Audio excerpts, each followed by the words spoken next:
Hello, everyone. Hi. Hello. So welcome to what I'm calling What's Your Favourite, which is going to be a discussion with my fellow Rooks based on some of the Twitter and Facebook and Discord polls that we've been sharing for the last week or so. And we are going to discuss some of the outputs, what people were saying, what we think, and please do add your comments and questions in the chat. And as always, I will bring them up as we go along. Indeed, as Prince Blackmore says, polls. Although it could have been polls. Polls for the pole god. So, where do we want to start? We've got both the Andes, Graham and Mark, a full house of Rooks, a 5-suit pack of cards. A full parliament. Thank you, a full parliament. Where shall we start? Andy Law, which one do you want to start with? What was the very first one I popped up? I think it was, what species do you prefer playing? There you go. What's your there we favorite go. of PC to play? That was originally posted because I might be doing some things on the back burner at the side regarding different types of species and what may be worth playing. I was interested to see what everybody's preferences were, because I know what most people claim and I know what an awful lot of people think. And behind the curtains, I know what a lot of people who create games think are the most popular ones. But I thought it would be interesting to see what would actually come back. And I was surprised at how quickly it popped up, because we ended up getting about 150 replies on Twitter. And on Twitter, there was a very clear leader, and on Facebook there was equally a very clear leader as well, and it was the most commonly found species in all fantasy games, surprisingly enough. In fact, you could almost claim it's the ubiquitous species that you always get in all fantasy games, because they represent fantasy, and that's humanity. Kobold? Humans. It's humans. Humans are the most popular species to play in fantasy, because we all like a bit of escapism, trying something different, trying something new. I gender swap more than anything, certainly. So I mean, you know, that for me, that's more of my sort of preference than race. If I can conjure up a cool female character, and then I'll find, okay, well, which race will this fit more with? You know, that's my escapism. That's interesting. Yeah. We didn't have anything like that as a question, but that is an interesting question to ask. Do you? I think it goes back to my glam days in the 80s. I think that's where it has its roots. Yeah, I would always I was thinking about this, and in a computer game that's based on like Baldur's Gate, I would always play a half elf. Well, you're fairly elfin anyway, aren't you? Again, I don't think that's much of a stretch. Oh, thanks, Mark. But if I am role-playing in real life, that doesn't really make sense, does it? I would definitely usually play a human. It's interesting, because I was thinking about when I saw that humans were the most popular. I remember my old college AD&D and OD&D days, and nobody in my group ever played anything other than an elf or a half elf, just because of all the bonuses and immunities that came with that particular species. And I was going to mention that, but I've just realized actually that was the species they selected, but they nearly always played them just as humans. Yeah, very common. Yeah, that's the thing for me. That I almost always play humans as well, and like the main thing is because I wouldn't want to play another race and species rather, and not actually get into that mindset that would be quite different. You know, if you're an elf who lives however many 100 years, you're not going to think like a human, and that honestly, it feels like too much work. So I'd rather play a human that is then easier to. I can focus on other parts instead of having to spend my whole time going, how would an elf react to that? As I've mentioned before, my very first character I ever played was in D&D and was an elf called Angel. But I was 6, so it's allowable. But my favorite species is elves, but I wouldn't want to play them. That's interesting. Because I like them as antagonists. Yeah. I mean, given that many of us also play or come from games where they follow the almost classic split that Tolkien often preferred as well, where there's lots of humans, elves are off in the periphery being all faded and moving out. There's dwarves, but they're up in the hills and you don't see them very often. And you might have some old hobbity halflings kicking off in one tiny part of the world. But most people are human. And an awful lot of the games that have drawn from that background have repeated that in one fashion or another. And even when the settings themselves are massively different from where the source may be, they've still kept up with that split to a degree, meaning that when you come to the table, the things that you're used to is all the humans are there. And that's probably what we should play if we're being reflective of the world at hand. And that's, in terms of being a player, generally useful, because it's much easier playing a human than it is to play something that might have a completely alien mindset to you. Having said that, though, if you follow the classic Tolkien examples, for all that they are discussed as having an alien mindset, the hobbits don't. They just don't. And the dwarves, I mean, it's a bit of a stretch to say they do as well. If anything, they're just a stereotype of a particular type of human. Star Trek fashion. Yeah, quite. Andy, you're Scottish and bearded. You should really be a dwarf constantly. You know? If Peter Jackson has taught us anything. I think actually, Wilson, you're onto something there, because when I say I don't like to play elves, it's particularly Wifrip elves. I would play an elf in another system, but I just find Wifrip elves to be so alien and so weird and also doomed that. Yeah, and they're a bit arrogant as well, aren't they? They're arrogant. They're so far away. There's an origin story there. Yeah. You know, as we all know, the Warhammer world had its origins in Rick Priestley's paranoid national and regional stereotyping, so that all the dwarves were hearty, beer-drinking, honest northerners, and most of the elves were your shifty, effete, untrustworthy southerners. The hobbits went straight across from Tolkien, of course. They were your happy yokels. Well, they did. There was a point where the halflings were sort of a bit shifty and a bit kind of. There was something about painting them as a sort of slightly darker, more sinister. I remember some discussions about that. I don't know if it ever really truly manifested, but I remember at some point Rick talking about turning them. They'd all be Ted Sandymans. You know what I mean? They'd all be the untrustworthy country bumpkin. They'd all be gnomes. Yeah. So Vagrant 456 asks, I'd be interested to whether players consider the character to be themselves or separate from them. That's a good question. I think that's a particularly interesting one as well, when we consider that many of the games that we used to play when we were younger. And when we were younger, many of the games, even when they were role-playing games, were really board game light. You were diving down a dungeon and you weren't necessarily playing an elf. You were playing the elf stats. And the character was often subliminal to the abilities that character had.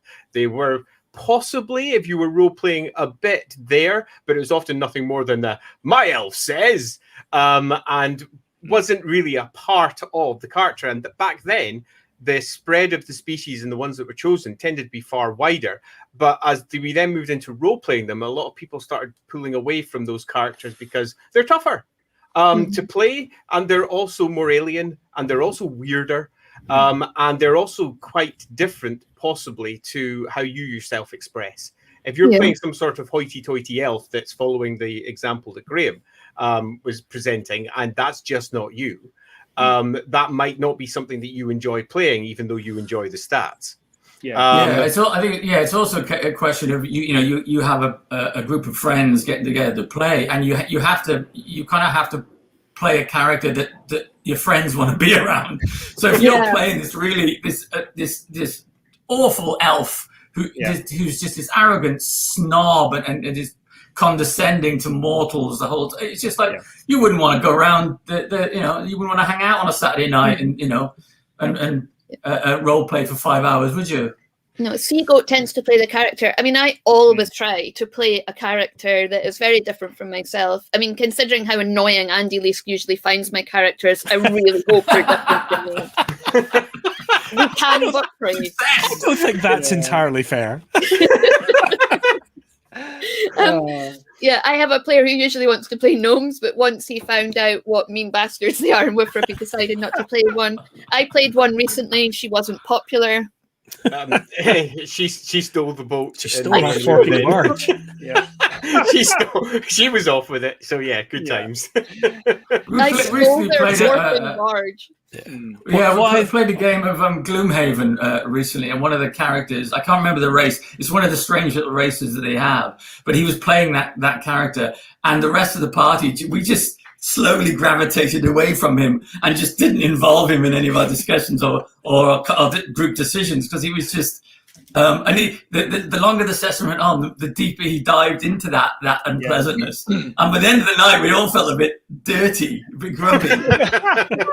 Yeah, I think in a way that's why I gravitated more towards GMing. Right. Because when I play a player character, it's usually based on some aspect of myself or some aspiration I have as a person. But with NPCs, you can go into you can really go wild with the caricature, you know. As Seagoat says there, I love as a GM to take on the character of my NPC dwarves and gnomes. I think that's partially why I wouldn't play an elf in Wifrip, because of the way our GM Andy Law has kind of characterized them and made them so alien for very many different reasons. I just don't. I think they're good as NPC antagonists. Oil Painting 71 says, "I don't know why gnomes aren't more popular. It's because they're grumpy." Gnomes are a very polarizing people, especially in Wifrip, but in general, there are people who just absolutely love them, and So I'm thinking to get through our questions. Oh look, one of the interns has sent us a smiley face. That's lovely. We're celebrating this week because another one of the interns just got her provisional exam results and they were excellent. So yay for the interns. So how do you prefer to generate PCs? This is a fun one, wasn't it? Non-random, a mix of both. What was the answer of the community? Now let's go find that one, because I've got the answers sitting in front of me here. It's just that wasn't the next one on the list, or was it? And I've just got them out of order. So yes, how do you generate your PCs? In Warhammer Fantasy Roleplay, in the most recent edition, in 4th edition, we decided. I decided very early on that the old school, it has to be random, had to be to a degree tackled, because some people just don't like that, particularly given many modern games are point buy, where you're playing vampire, for example, and you allocate so many dots to particular stats. So when we were doing Warhammer, the hybrid approach was taken to a degree, but it was important for Warhammer at least, still support that feeling that the randomity is good, and having your hodgepodge mixture of crazy characters that random rolls allow should be something that was gently supported. So if you chose the entirely random route rather than taking something that was just chosen by you got yourself a little XP bonus. It was tiny. In terms of the greater amount of XP that you get in the game, it's an enormously small amount. With the original design, the amount that you'd have got if you're 100% random would have been exactly the amount to finish off your first career. But that got changed through the course of development, as these things are wont to do sometimes. I thought it would be interesting to see what people currently prefer. And as is often the case with these things, it was split. But again, the majority of people preferred hybrid by quite some significant measure. And after that, a nice mix of everybody else. But most people prefer to have choice or not, because I suppose we're all a bit conciliatory in that way, aren't we? We all want to be able to do what we want. Whether that is pick and choose or whether that is to do it entirely randomly. And if you don't have one or the other option presented, you're possibly going to be upset with the game as it stands, and you don't want to have that right from the outset. No, I think also a factor is time. And I mentioned this when it came up, is that, you want to pick, I like to pick personally species and career, but all the stats and all the point buy is a rabbit hole I can just get sucked into, second guessing and overthinking every single spend, and in the end, it just takes too long to make a character. There's not enough time left for playing. I've had that happen, like 4 hours to make a character, and then people started needing to leave after 1 hour of play. Sometimes Andy Leask and I meet up just to roll up characters, don't we? And we do that for like hours. Over making characters is the best bit. Like it really is. I've done that with MMOs. I've spent longer in the character generation screen than I have played in games. I'm feeling like this is Welsh, Mark. Can you confirm? Like, is this a nod? This I won't try and pronounce it, but I'm feeling like this is a Welsh comment. The Diane, yes. Perhaps like very good or something. Yes. Yeah, Diane, very good. I don't know if that's a nod to the gnomes' Celtic roots or. Hang on, are you saying gnomes are Welsh? Is that your racial slur? Here we go. They're like the Scottish, but untrustworthy. Is that what you're saying? No, gnomes are Cornish, but that's a Celtic language like Welsh. So I think they're closer to the Welsh than the Scots. Just to break that to you. No, I see. Totally. We all live down the mines. Yes, I know. Oh dear. Totally Welsh, says Righty Stream Stuff. Only the grumpiest gnomes are Welsh. Yeah. I don't have to sit here. I don't have to sit here and take this abuse. I'll add one thing on the random characters. One thing I particularly enjoy about random characterization, which you don't get at all with point buys, is that you can sit down and roll your characters and see what you get. You can sit down. I love rolling a character. And rolling up your character it's such a nostalgic feeling from when I was a kid, because almost every single role-playing game when I was a kid had randomized characters. Now, yes, that sometimes means many of your characters are properly rubbish. Yes. I mean, properly. Yeah. And it also means that some of them are properly overpowered. And for some systems, it's deeply problematic.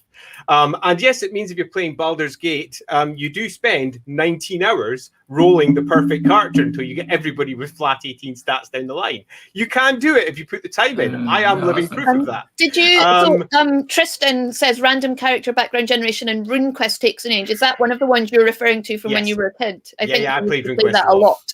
Yeah. I don't remember. I played a lot of RuneQuest, but I don't remember. Me neither. I don't remember doing that. The basic stats were random, and past that, it moved into they would then change all of your various skills, and then you drop your skills in, choose your paths, and all the rest of it. But it was everything was randomized all the way through it as to what you were doing. At least with the earlier editions. RuneQuest is the one where if you use a skill in play, you get to roll to see if it goes up, right? Yeah, right. Yeah, that's how you get better. Me too. RuneQuest was it's the game I played after D&D. I ran a RuneQuest campaign for 3 years in sort of my late teens.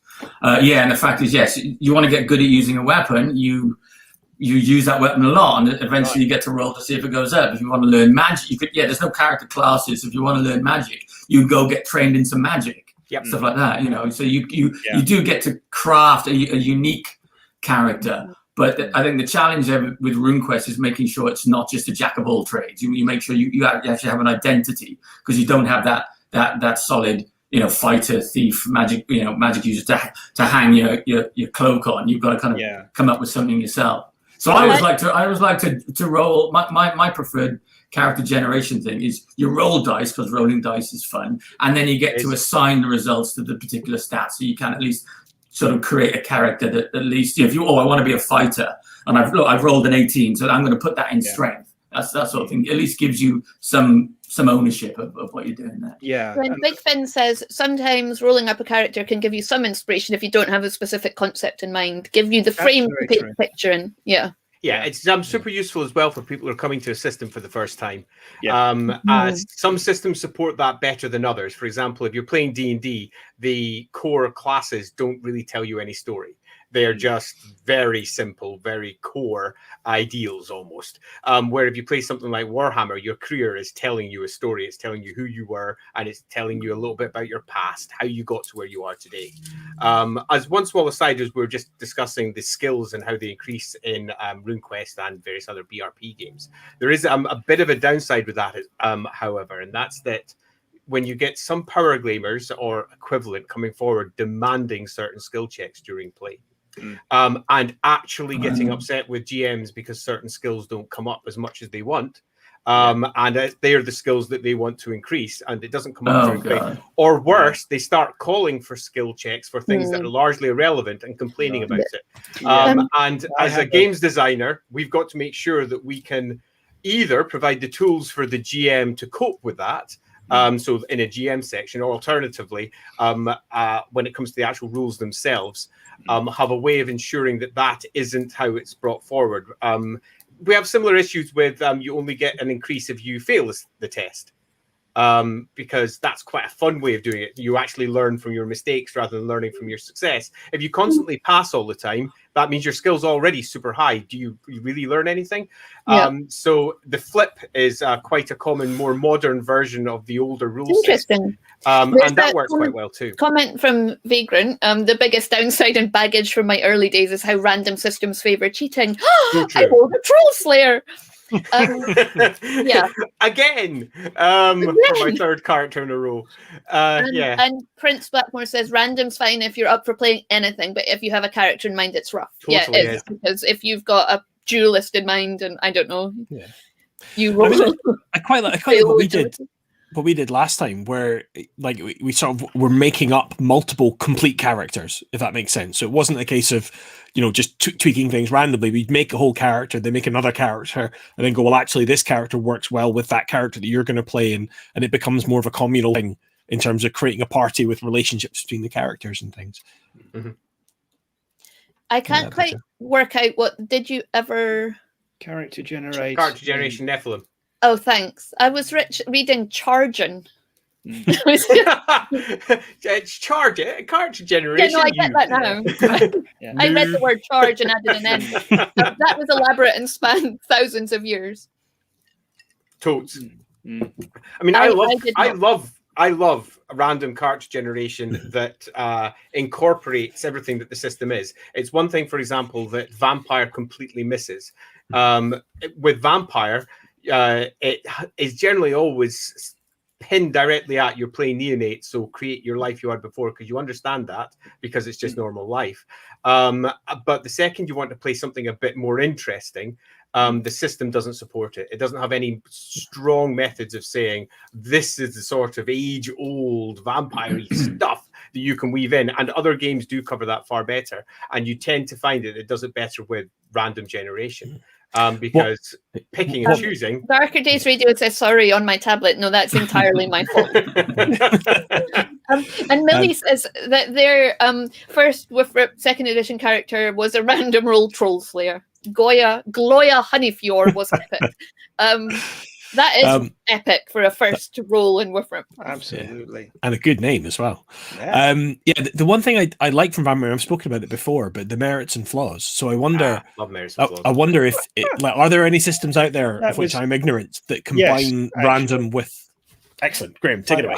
I know all about this because I did the merits and flaws for the story, the players' campaign, whatever it was called, and GURPS was the main source, which I ripped off utterly shamelessly for the merits and flaws. For the vast majority, you'll find they have equivalents in GURPS, and then as I went along, I added some that seemed particularly vampiric. But good old GURPS, can't go wrong with GURPS. No. I've clicked on this one. I'm a huge fan of random name generators for specific settings. Yeah, they're quite popular. They're always popular. And random little unimportant details for your background, they're often quite useful too. So things that don't actually impact your character, things like the name of the town where you came from and what it was like, and what was the important feature of said town, whether it was a giant clock spire or a terrible, I don't know, problem with sinkholes. Many tables are utterly random for these things, but they provide you with details where often when you're building a character for the first time in a randomly generated generated one at least, you don't have those holes figured out in your head yet. So getting those little bits and points of inspiration are fun. I think there's also a lot to be said for character generation. It's something that didn't come up in the questioning, but character generation that continues on after session 0, after the point where you create your characters. So through the course of play, you learn what your character is and the things that character can do and can't yet quite do, or alternatively looking at skills that those characters have and saying, actually, now that I'm playing, holy crap, I made the wrong character. And if you've not tested that skill yet, why does it have to be set in stone? It doesn't. Why can't we develop that through the course of play, so you're also learning the character, as rather than being stuck with a bunch of random rolls or choices you made before you actually started playing the game? So there's definitely something to be said for an ongoing part of the process for the first few sessions as well. There's a few systems that dabble in that. There's some systems that very much rely on that, where it's all about recalling things that you had done previously. So as you're playing through the game, you hit a particular situation, and then you flash back to something that's potentially appropriate for that, and then those skills come out during play. There's many other ways of doing character generation. It's not just sitting around a table and doing it. And they can be potentially super useful for people who don't have time and just want to start playing. Yeah, and Darker Days Radio is talking about that, about life path rules. Neonate versus ancillary are different life paths. So I have brought up our next question just to keep us moving along. So what we asked 100 people, what's your favorite genre of RPG?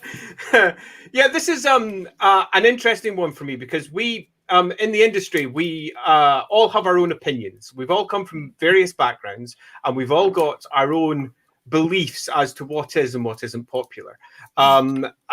Many of us who've come from a role-playing background generally go fantasy is definitely the most popular, without any doubt. Many of us who've come from a wargaming background immediately go 40k wins over fantasy most times, doesn't it? And that's also true to a degree. And these things vacillate to a certain amount over time. But when it comes to role-playing, I was interested in, was there already a fixed view? And by the gods, was there? It was heavily fantasy. Almost 80%. There's a lot of horror. There's a lot of horror on the stream tonight, though. It's worth also adding, though, that much like a question that's about to come regarding campaign length, much like that one, for all there is a very strong preference towards one side, that's picking and choosing from your baby sometimes. But the one that does seem to underpin everybody's choice was fantasy. It's the core that we all apparently were brought up on.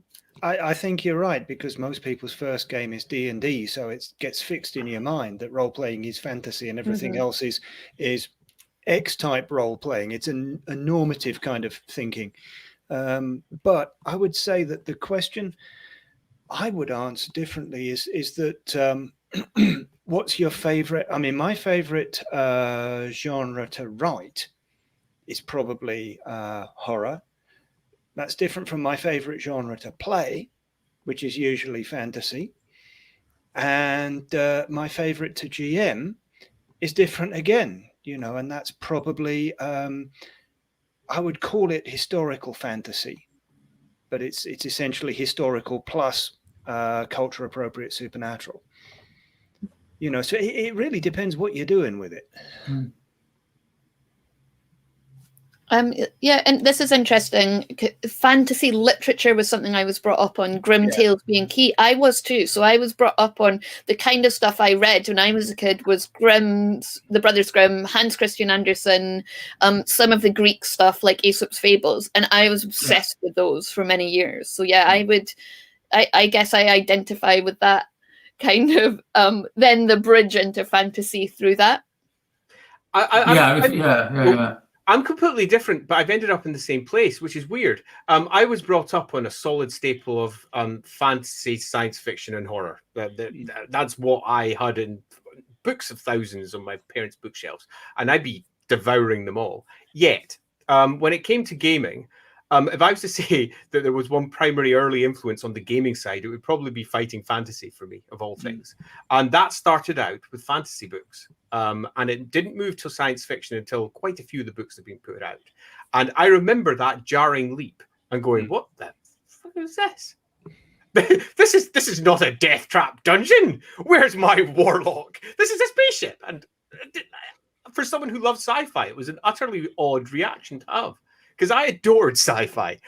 Yet still, nevertheless, when it came to those books in particular, I had a gut reaction that was, nah, this isn't right.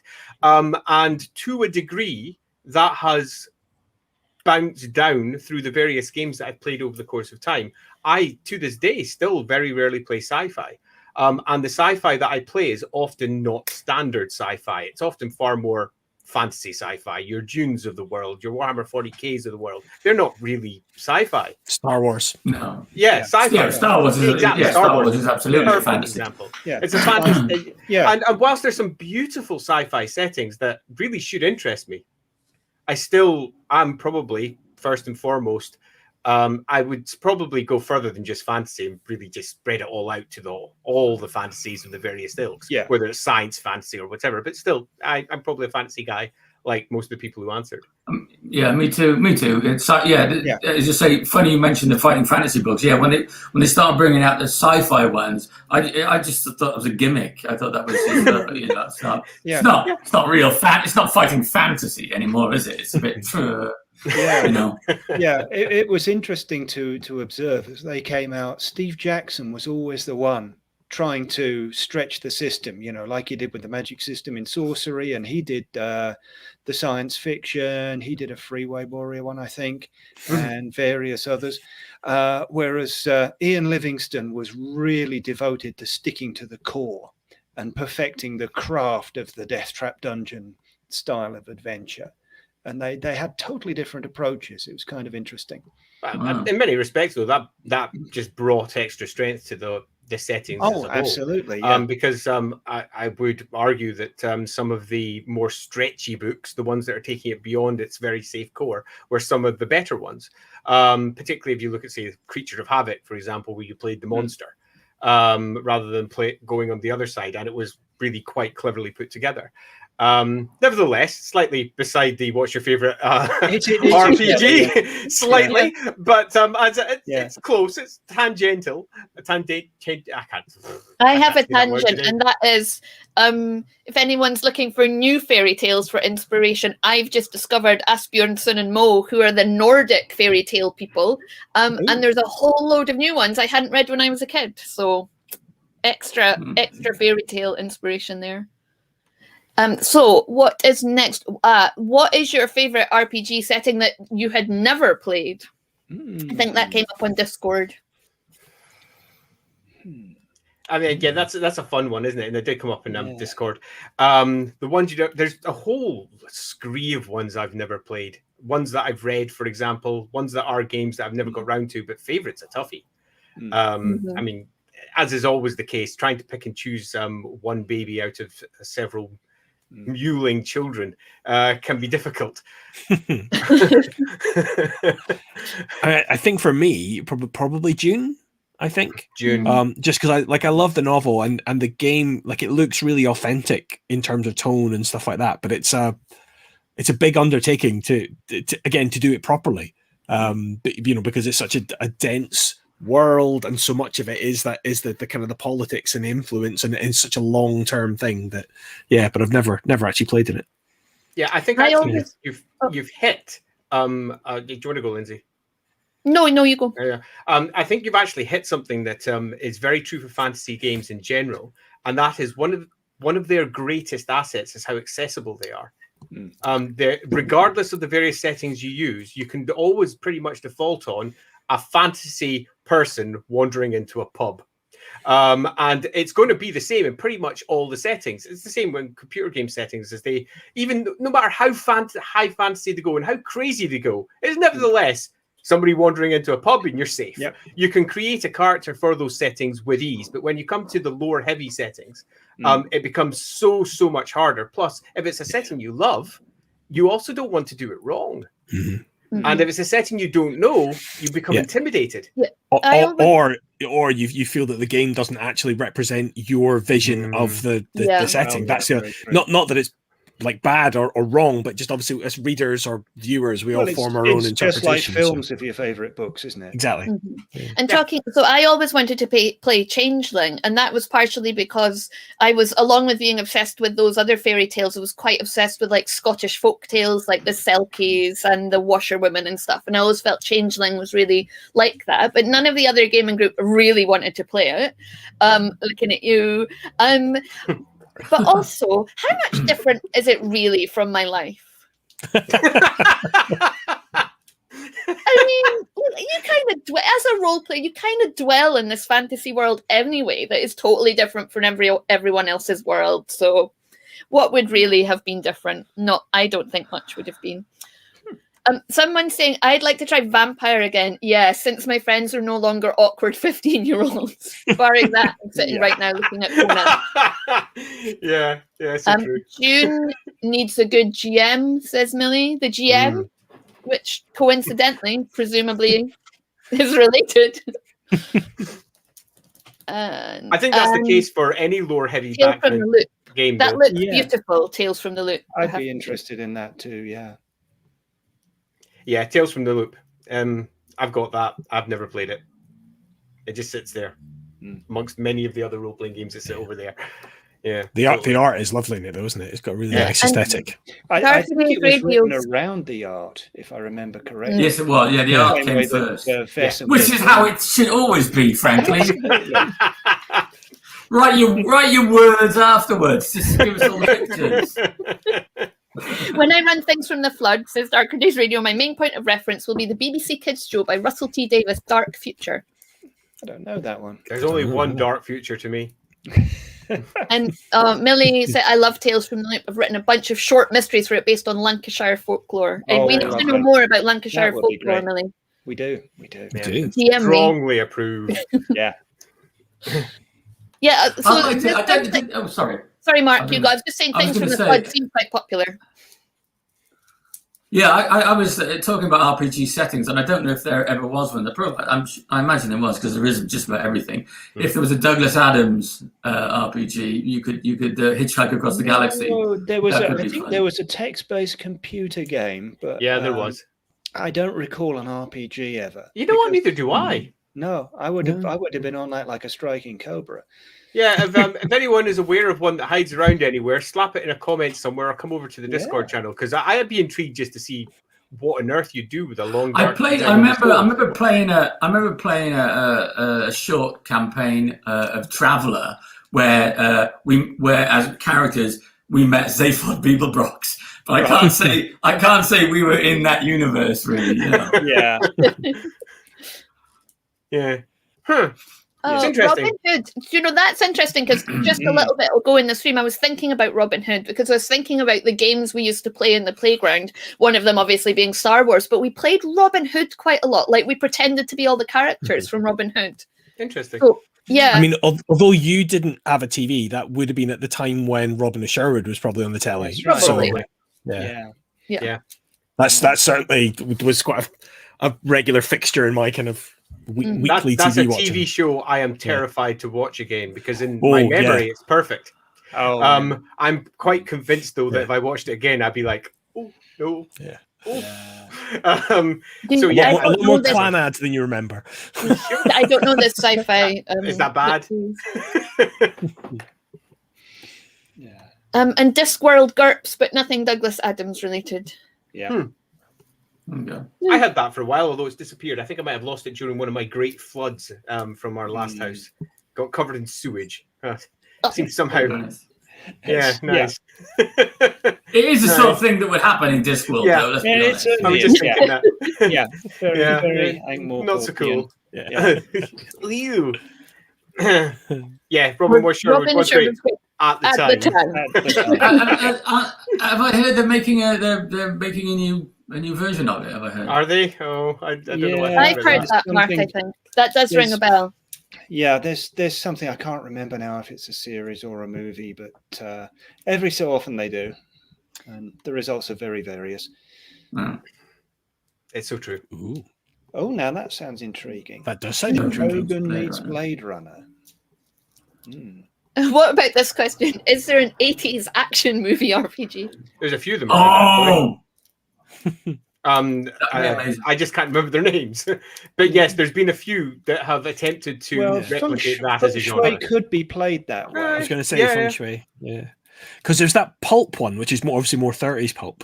That's specifically designed to capture the tone of those movies. Yeah. And there's definitely a 50s sort of sci-fi style one, isn't there? The sort of Here's one. Oh yeah. Extreme Vengeance.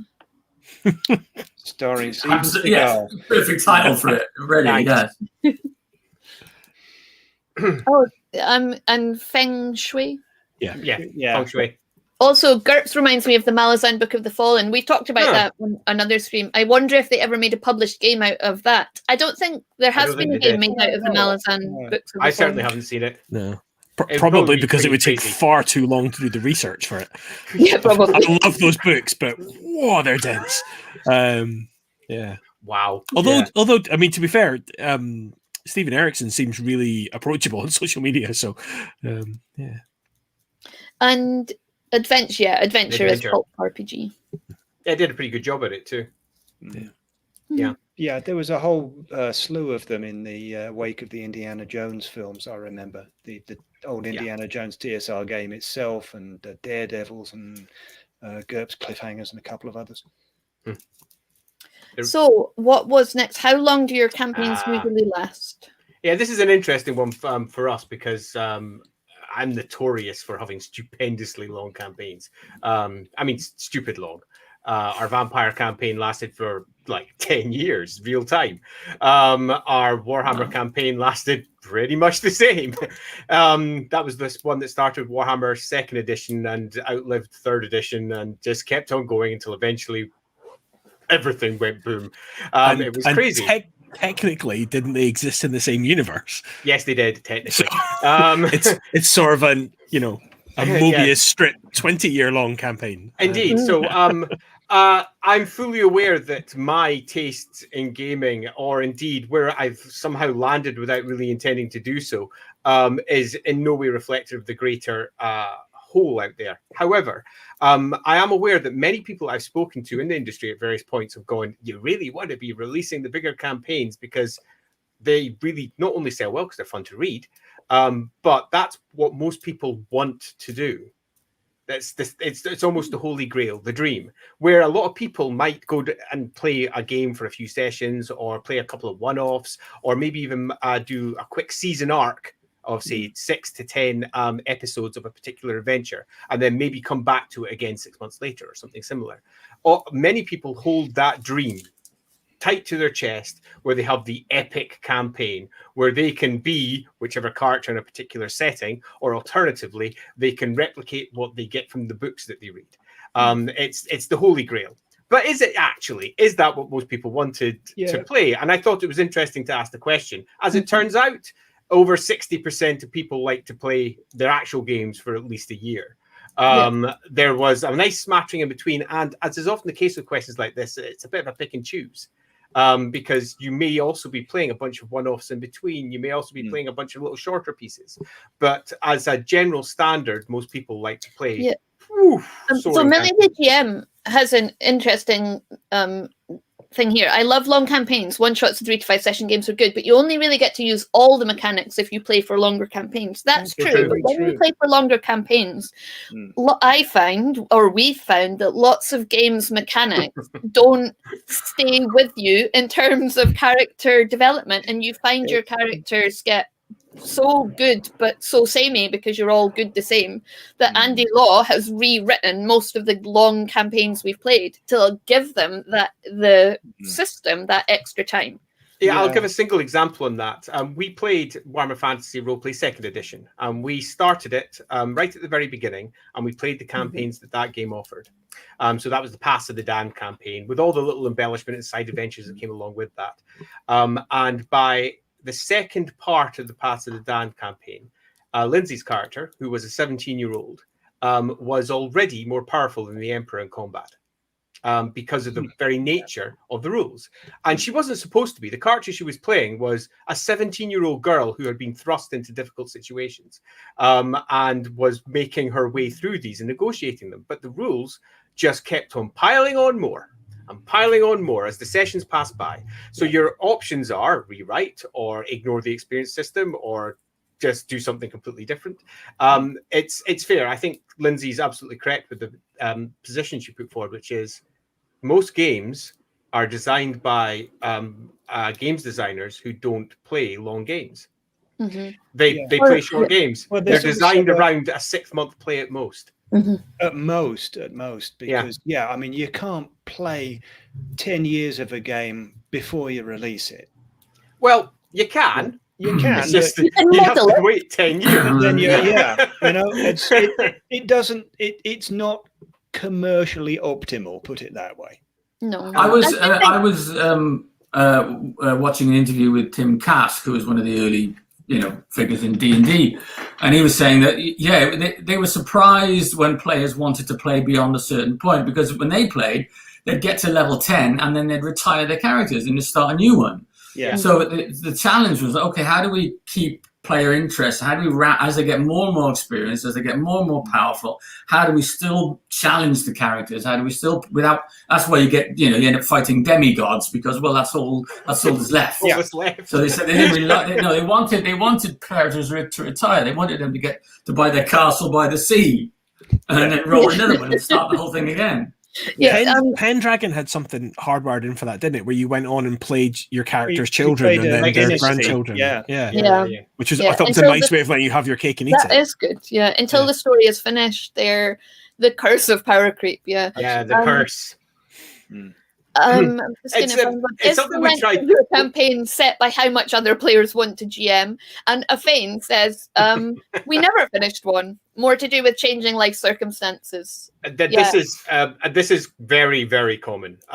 Where a campaign will start, it will last for about a year. There will be a story planned and an end goal in sight, and it peters out because somebody moves away, because they have kids, because grown up.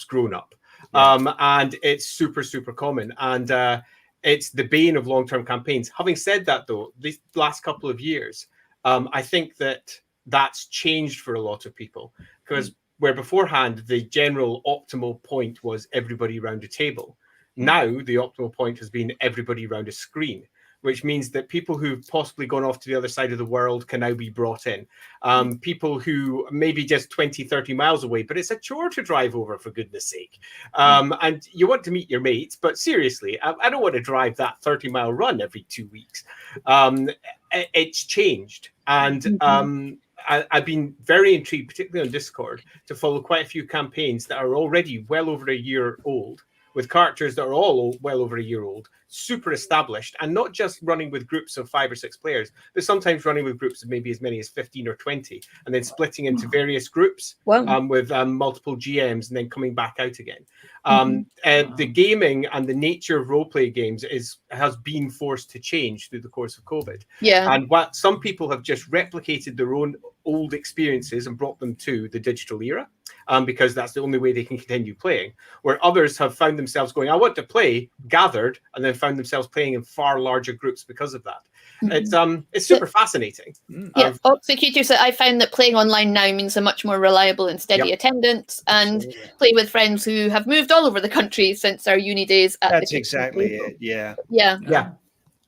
That things have changed significantly there, and I think that we're going to find that as time passes, very possibly more people are going to prefer the longer campaigns, purely because they're the ones, much like a long TV show, they're the ones that really just grab you.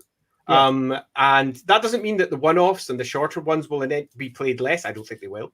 I think they'll be played just as much, because everybody likes a breather or to try something different, or sometimes just to kick back and watch a movie. Same sort of experience. Movies are great, but then when I want a really in-depth character piece, I rarely go to a movie as my first choice nowadays. That used to be the case. It used to be movie got the budget and the really cool character development, but nowadays the TV blows it away. And not all of it. I mean, some of it's just one giant spraff. But yeah, a lot of it. I had this question too. Did you ask that? Did you get answers to that?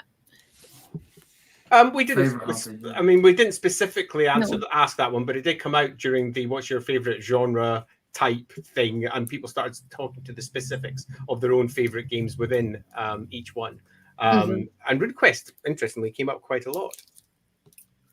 Yeah, from RuneQuest for me, but it's kind of nostalgia because I haven't played it for decades. But I have much as I did with D&D. I've gone out in recent years and re-bought the editions that I played back in the day. I don't want the new shiny edition. I want the old, one color cover print, tatty dog-eared copy around the edges.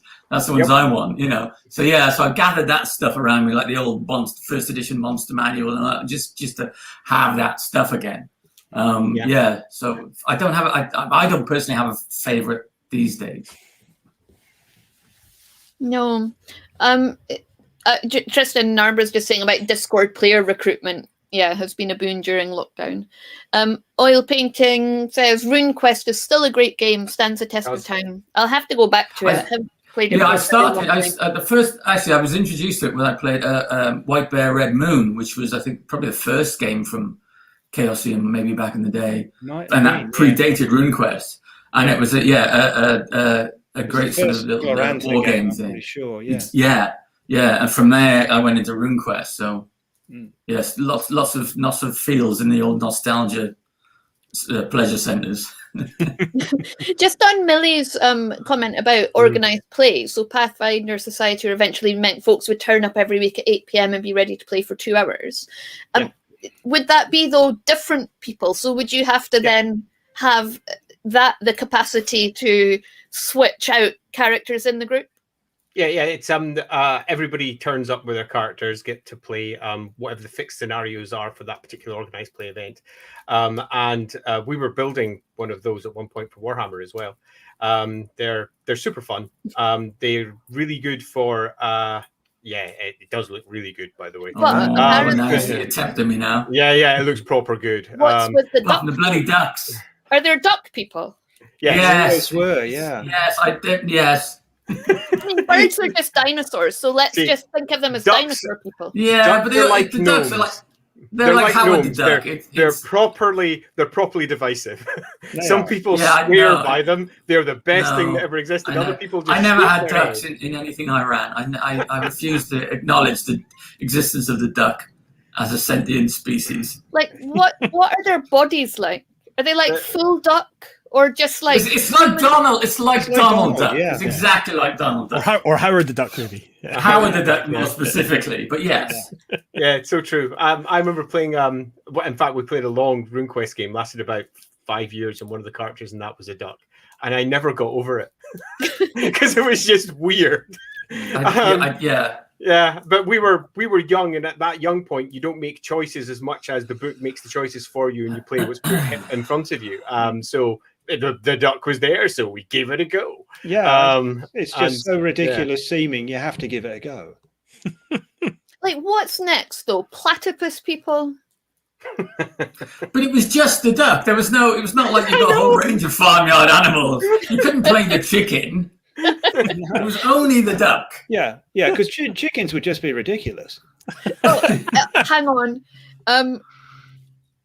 No, wait. Some of the new art shows the ducks in more compelling ways. Oh, really? I'm loving that. Feels like the kind of euphemistic feedback I give a student on a bad piece of work. That's what that feels like. Yeah.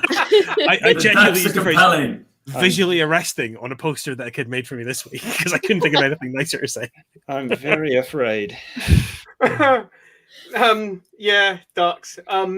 So to run back to the original question, favorite settings. I mean, it's almost like asking me what stuff have you worked on, because you tend to gravitate towards what you love. Well, to be technical, because it wasn't favorite setting, was it? It was favorite RPG. So I guess the combination of the two, the setting and the system. Setting and system. Because for me, that would be the original Conspiracy X. For me, I think that for me was the perfect fusion of the genre. Fantasy. It was. What's wrong with you? We all like fantasy, Andy. I didn't actually get to answer the genre question, and mine wouldn't be fantasy. Mine would be sci-fi. So I'm the outlier. Yeah. There's always one. I bet you'd play a duck too. Yeah. No, God no. God no. Duck in a spacesuit. Yeah, just a type. Yeah. For me, it would be called Hoisin. Oh dear. good old Teenage Mutant Ninja Turtle roleplay game, which was actually surprisingly decent. I had a lot of really good design decisions in that book. Although I've not read it for a long time, so that may be a little Robin of Sherwood. My memory tells me it was great. Yeah. Is it in truth? Who can say?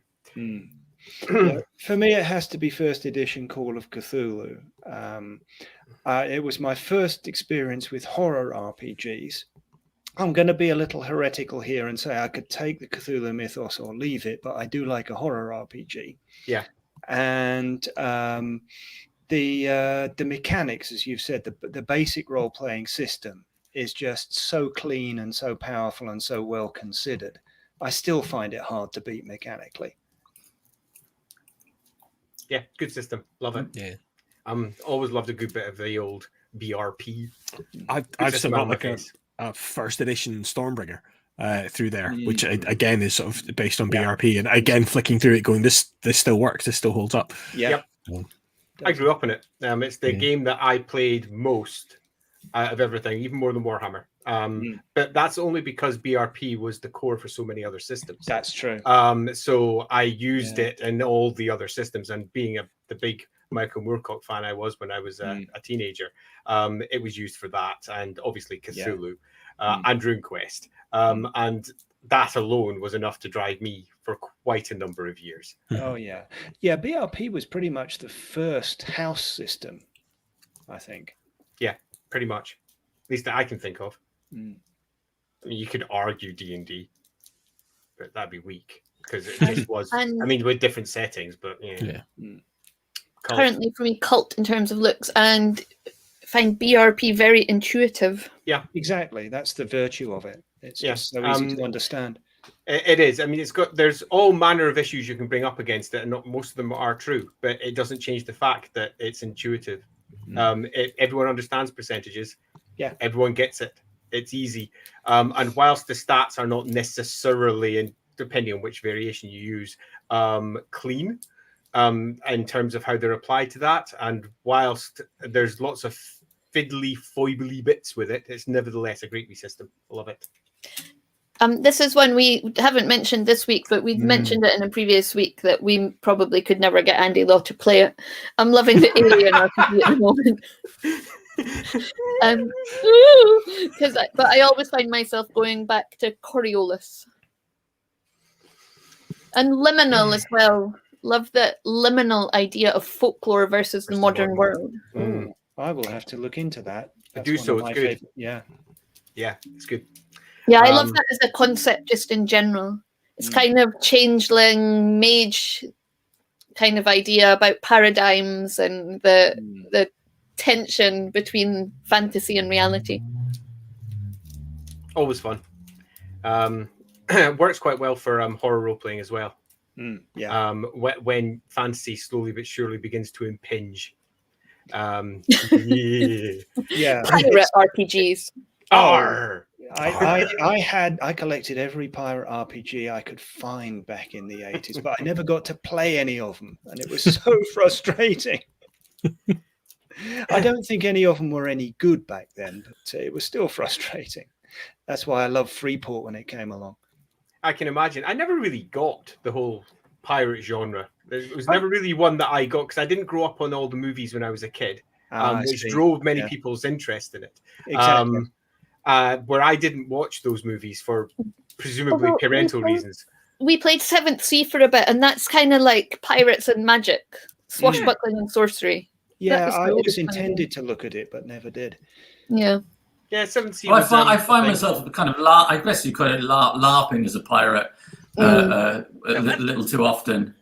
Although not during lockdown, of course. I say LARPing, it's just dressing as a pirate and going out and getting drunk. Just going out. I'm not sure. Although that's the fundamental pirate role-playing. That's the fundamental of the pirate life, isn't it? Yeah. You find me at all the Renaissance fairs and down at the beach when they have these pirate festivals with my crew. So yeah, I'm not sure I need to role-play it. It's pretty much living the life. A little bit. I do like Vesson. Yeah. And Graham, you're being signed up for a pirate game. All right.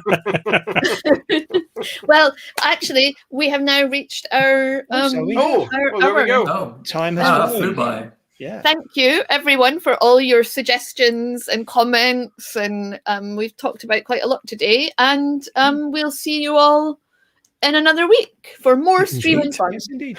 Thanks all. See you later. Ta-da!